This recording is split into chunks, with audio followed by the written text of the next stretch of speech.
Everyone, welcome to my channel. ఎలా ఉన్నారండి అందరూ? బాగున్నారా? ఈరోజు ఈ వీడియోలో అయితే నా డే మొత్తం ఎట్లా రొటీన్గా సాగుతూ ఉంటుందో అనేది మీతో షేర్ చేసుకుందామని అనుకుంటున్నాను. నా డే అయితే ఎర్లీ మార్నింగ్ 5 o'clockకే స్టార్ట్ అయిపోతుందండి. లేచిన వెంటనే కొంచెం ఫేస్ వాష్ చేసుకొని ఒక గ్లాస్ ఆఫ్ హాట్ వాటర్ తాగేసి స్టవ్ దగ్గరికి రావాల్సిందే. నాకు తెలిసి ఇది ఎవ్రీ ఉమెన్కి ఇదే ఫస్ట్ పనే అనుకుంటాను. సో పిల్లలకైతే ఒక పక్కన రైస్ పెట్టేస్తాను. చాలా తక్కువగానే పెడతానులేండి, ఎక్కువగా ఏమీ పెట్టాను.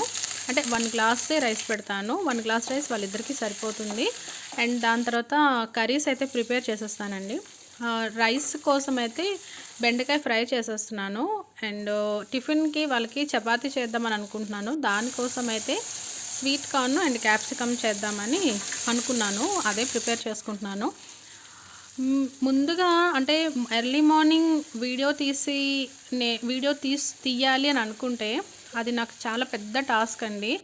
ఎందుకు అని అంటే మార్నింగ్ వ్లాగ్ పెట్టాలి అని అనుకుంటే నేను ముందు రోజే మ్యాక్సిమం అన్ని పనులు చేసుకోవాలి.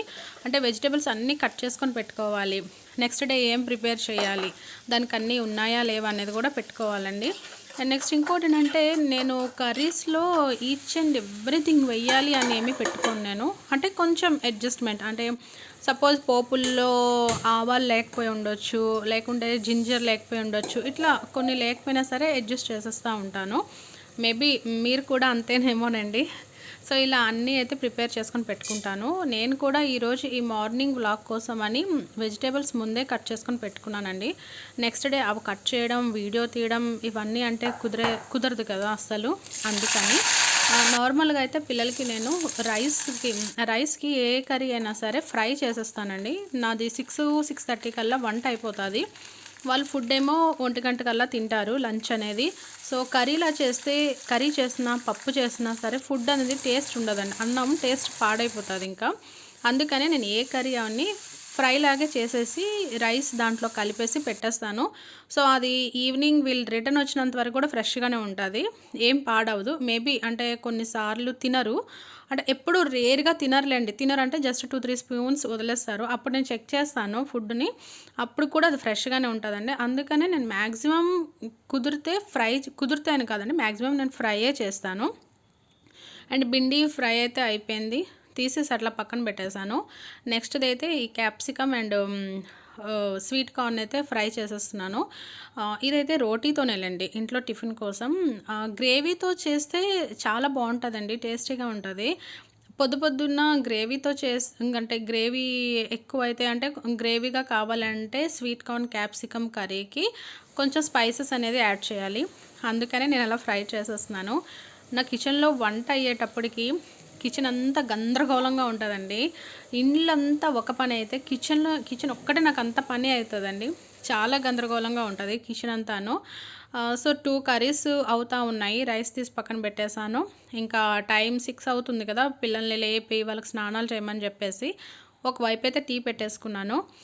టీ అయితే కంపల్సరీగా తాగవలసిందేనండి. చాలామంది మా ఫ్యామిలీ మెంబర్స్ అంటారు, ఎందుకు పొద్దున టీ తాగుతావు అనేసి.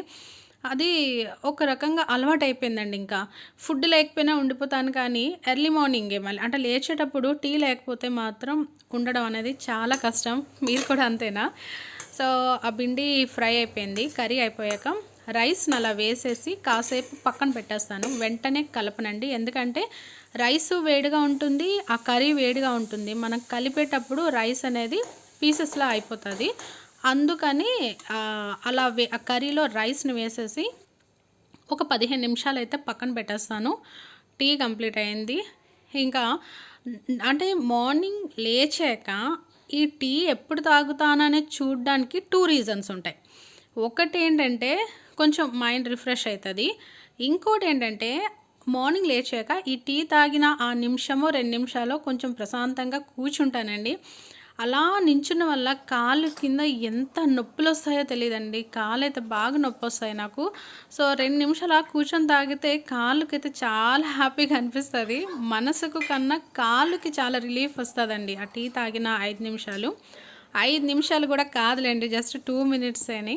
సో అది అయిపోయాక పిల్లలు రెడీ చేస్తూ ఇలా చపాతీ చేసేసాను. మ్యాక్సిమం పిల్లలు కొన్నిసార్లు ఏంటంటే పూరి అడుగుతూ ఉంటారు. చేస్తానండి, బట్ ఎక్కువ చేయను. సండే టైంలో చేస్తాను. పాప ఏంటంటే 6:30 కల్లా టిఫిన్ చేస్తుంది. సో 6:30 టైంకి పూరి అంటే ఫుల్ ఆయిల్ ఉంటుంది కదా.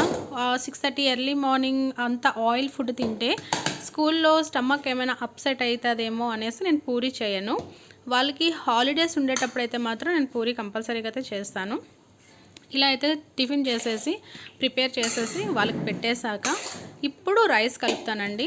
దగ్గర ఒక 15 నిమిషాల్లో ఉంచేసాక కలిపేసి పెట్టేస్తాను. స్నాక్స్, ఫుడ్డు, వాటర్ బాటిల్స్ వాళ్ళ బ్యాగ్లో పెట్టేసి ఒక సైడ్కి పెట్టేసి ఇల్లంతా కిచెన్ అంతా క్లీన్ చేసుకుంటాను. సో ఇంకా ఒకరు స్టార్ట్ అవుతారండి ఇంకా వెళ్ళడం.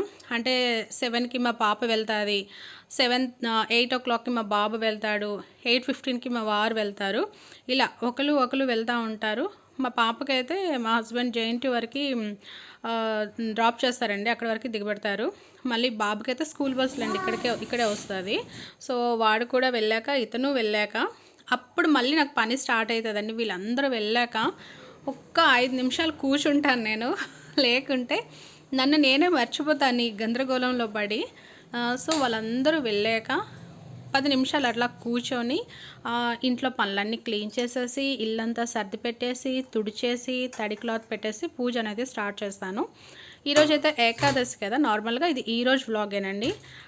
చెప్పాను కదా నేను మార్నింగ్ వ్లాగ్ చేస్తున్నాను అంటే నేను ముందు రోజు చాలా సర్దుకొని అన్నీ రెడీ చేసుకొని పెట్టుకుంటాను. ఎందుకంటే ఆ టైంకి అప్పటికప్పుడే ఇది చెయ్యాలి అని అంటే అవ్వదండి. అండ్ వన్ మోర్ థింగ్, నాకు ఒక క్వశ్చన్ ఉందండి. ఏంటి అంటే నేను ఎన్ని వీడియోస్ పెట్టినా, ఎంత నీట్గా ఉన్నా, ఎంత క్లారిటీగా ఉన్నా రీచ్ అనేది ఉండట్లేదు. అది ఎందుకో నాకు తెలియట్లేదు. నార్మల్గా నాకు 300, 400, 500 అట్లా వ్యూస్ వస్తూ ఉండేవండి. బట్ లాస్ట్ 4 వీడియోస్కి కంప్లీట్గా పడిపోయండి వ్యూస్.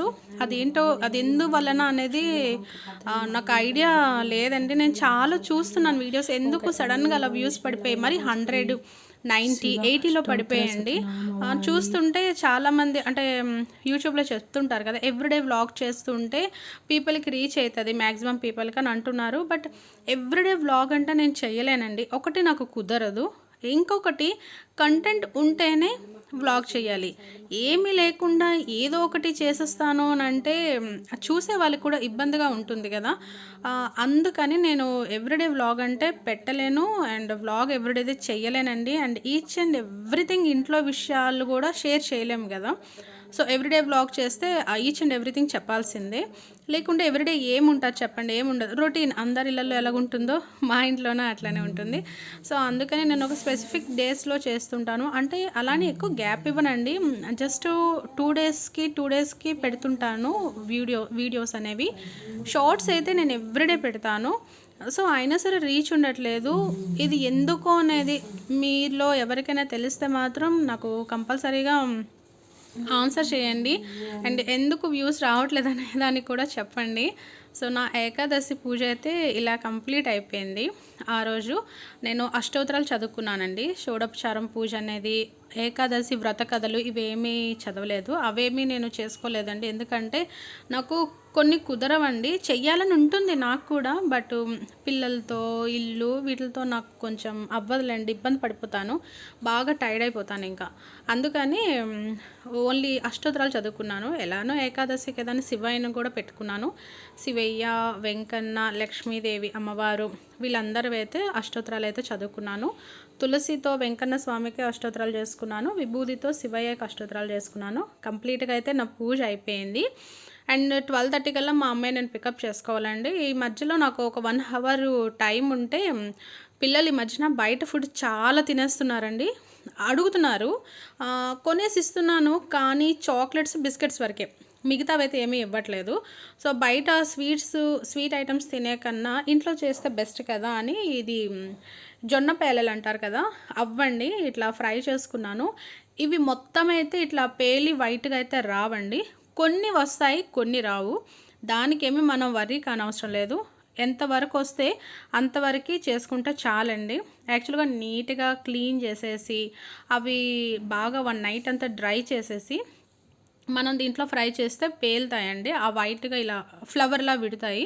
లేకుంటే అంతగా అయితే విడవు. సో, మనం సూపర్ మార్కెట్‌లో కొంటాము. చాలా రోజుల నుంచి స్టాక్ ఉంటాయి గనక మాక్సిమం అయితే అలా అవ్వవండి. సో, ఫస్ట్ అయితే అవి నేను ఫ్రై చేసుకున్నాను. అవి ఫ్రై చేసుకొని ఒక ప్లేట్‌లోకి తీసుకున్నానండి. జస్ట్ బ్రౌన్ కలర్ వస్తే చాలు. దాని నెక్స్ట్ ఒక 1 కప్ అటుకులు వేసుకొని అది కూడా లైట్‌గా బ్రౌన్ కలర్ వచ్చినంత వరకి నెయ్యిలో ఫ్రై చేసుకొని అది కూడా ఒక ప్లేట్‌లోకి తీసేసుకోవాలండి. అటుకులనేవి చాలా తొందరగా మాడిపోతాయి. సిమ్‌లో పెట్టుకొని కొంచెం నెమ్మదిగా కలుపుకొని చూసుకుంటూ ఉండాలి. లేకుంటే అది తొందరగా మాడిపోతాయండి.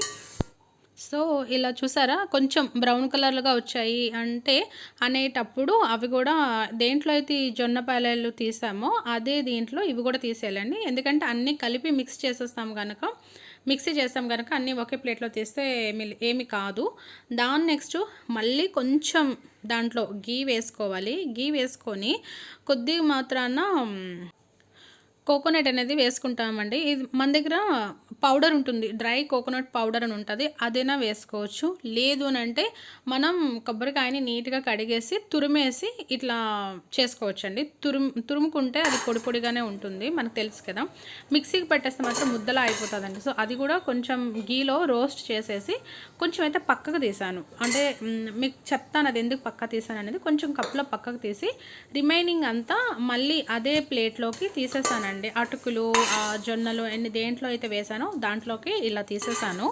దీని నెక్స్ట్ మళ్ళీ అగైన్ కొంచెం నెయ్యి వేసేసి దాంట్లో నువ్వులు వేసుకున్నాను. అవి కూడా కొంచెం డీప్ ఫ్రై అయ్యాక కొంచెం బౌల్లో తీసేసి మిగతావన్నీ మళ్ళీ అదే పళ్ళెం అంటారు కదా, పళ్ళెంలో తీసుకున్నాను కదా, దాంట్లో తీసుకున్నానండి. దాని నెక్స్ట్ మళ్ళీ కొంచెం దాంట్లో ఘీ వేసేసాక దాంట్లో మళ్ళీ డేట్స్ని స్మాల్ పీసెస్గా కట్ చేసేసి వేసానండి. ఒక 5 మినిట్స్ దాంట్లో ఫ్రై చేశాను. కొంచెం అంటే ఖర్జూరం అనేది సాఫ్ట్గా ఉంటుంది కదా, నెయ్యిలో కొంచెం ఫ్రై చేస్తే కొంచెం గట్టిపడుతుంది. అది తీసేసి పక్కన పెట్టేశాక మళ్ళీ ఇలా డ్రై ఫ్రూట్స్ అన్నీ మళ్ళీ అగైన్ కొంచెం నెయ్యి వేసుకొని దాంట్లో ఇలా ఫ్రై చేసుకున్నానండి. లైట్గా ఫ్రై చేసుకున్నాను. స్టెప్ బై స్టెప్ 1 బై 1 వేసుకొని అయితే అవి నీట్‌గా కలిపేసి తీసేసుకొని ఒక పక్కనైతే పెట్టేసుకున్నాను. ఎక్కువ ఫ్రై చేసేవద్దండి, మాడిపోయాయంటే కంప్లీట్‌గా టేస్ట్ అనేది చేంజ్ అయిపోతది. సో, నేను వేరే ప్లేట్‌లో ఆ జొన్న పేలాలు, అటుకులు, నువ్వులు, కొబ్బరి తీసాను కదా, దాంట్లో ఒక 3 ఏలకులు వేసేసి ఒక పక్కన పెట్టుకున్నాను. అండ్ ఈ డ్రై ఫ్రూట్స్ అన్నీ నెయ్యిలో ఫ్రై చేశాను కదా, అవి నీట్‌గా ఫస్ట్ అయితే అవి మిక్సీ చేసి పక్కన పెట్టేసి ఆ పళ్ళెంలో నేను తీసిన ఈ జొన్న పేలాలు, అటుకులు ఇవన్నిట్లో దానికి సరిపడినంత బెల్లం అండి. బెల్లం ఈక్వల్‌గా ఉంటేనే లడ్డు అనేది సాఫ్ట్‌గా చుడుతుంది, లేకుంటే చుట్టదు. సో, ఆల్రెడీ మిక్సీ చేసి పెట్టుకున్నాను కదా డ్రై ఫ్రూట్స్‌ని, దాంట్లో కొద్దిగా బెల్లం యాడ్ చేసేసి అటుకులు, నువ్వులు, ఆ పేలాలు అన్నీ వేసేసి మిక్సీ చేసేస్తే పౌడర్లా అయిపోతుందండి. ఆ పౌడర్లో నేను ముందు తీసి పెట్టుకున్నాను చూడండి, కొంచెం కొబ్బరి, కొంచెం ఖర్జూరం, కొంచెం నువ్వులు, అవి కూడా వేసేసి నెయ్యి వేసేసి బాగా కలిపేయాలండి. చాలా నీట్‌గా కలపాలి. బెల్లం ఆల్రెడీ మిక్సీలో నీట్‌గా కలిసిపోతుందిలేండి. మళ్ళీ నెయ్యి కూడా వేస్తాము కదా, అవి నీట్‌గా కలిపేసిన తర్వాత ఉండల్లా చుట్టేసుకోవాలండి. ఇదైతే బెస్ట్ రెసిపీ అండి పిల్లలకి. స్వీటు మార్నింగ్ ఒకటి, ఈవినింగ్ ఒకటి, ఒక్కొక్క లడ్డు ఇస్తే చాలండి, హెల్త్కి చాలా మంచిది. అండ్ ఈ మధ్యన న్యూస్లో కూడా చెప్తున్నారు బయట ఫుడ్ అస్సలు తీసుకోవద్దు, టైఫాయిడ్ వస్తుంది అనేసి. హైదరాబాద్లో అయితే, వేరే స్టేట్స్ గురించి నాకు తెలీదు, హైదరాబాద్లో అయితే టైఫాయిడ్, వైరల్ ఫీవర్స్, డెంగ్యూ విపరీతంగా ఉన్నాయండి. సో, అంటే బయట తినే ఫీలింగ్ అయితే రాదు మనకి, ఎందుకంటే బయట చాలా టేస్టీగా ఉంటుంది. ఆ టేస్ట్ కోసం వాళ్ళు చాలా యూజ్ చేస్తారండి దాంట్లో, అవన్నీ మన హెల్త్కి హార్మ్ చేస్తాయి. సో, అందుకని నేను అప్పుడప్పుడు ఇట్లాంటివి చేసి పెట్టేస్తూ ఉంటాను. మా పాప తింటారులేండి, మా బాబు కొంచెం ఇబ్బంది పడతాడు, కానీ కొంచెం కొడతాను అని భయపెడితే కామ్గా తినేస్తాడు. ఇది ఎవ్రీడే మార్నింగ్ ఒకటి, ఈవినింగ్ ఒకటి తీసుకుంటే హెల్త్కి చాలా మంచిది. అండ్ వాళ్ళు కూడా స్వీట్ తిన్నట్టుగా ఉంటుందండి. ఇది నా వీడియో టుడే. మేబీ మీకు నచ్చుంటే మాత్రం ప్లీజ్ లైక్ చేయండి, షేర్ చేయండి అండ్ సబ్స్క్రైబ్ చేసుకోండి. Thank you very much for watching my videos.